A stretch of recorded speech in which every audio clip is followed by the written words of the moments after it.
Kakenuan ki doktor na katanat veterinary hakasi ba arjung tayo kila hiar siya kasunong sok kwai haka district riboy ban ajing pensai sigi patba nong rimasi haka ni kasunong halor kumno bakin nang haka ban sumar yaki masi ki badon ni kejingpang bat kamtam haka ba kum gani kapor bala bena patba halor kata kejing don jogi masi ki bayo kejingpang sini do. Ki doktor na katanat veterinary ki beladon lang hagani kesngi ki kentup Dr. H. Kala DIO Shillong, Dr. H. Karchandi ibadai District Veterinary Officer Kariboy, ka Dr. CN Sangma Veterinary Officer Umling bat kiwe na katanat veterinary.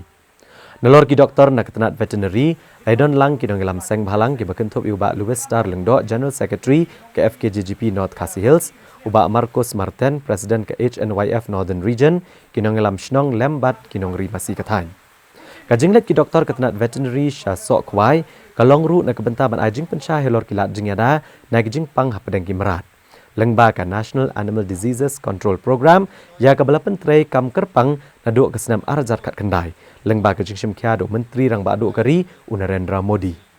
Hagani ke program lala ban pensah helor ka jing kendrai ki jing pang hapadang ki merat kum ka jing pang kenap kejat bat ka jing mong ha ki syentur jungi masi bat ru ka jing mi kenyang lani ka lumpy skin bat ka African swine fever ka belakta yagi masi bat ki sniang.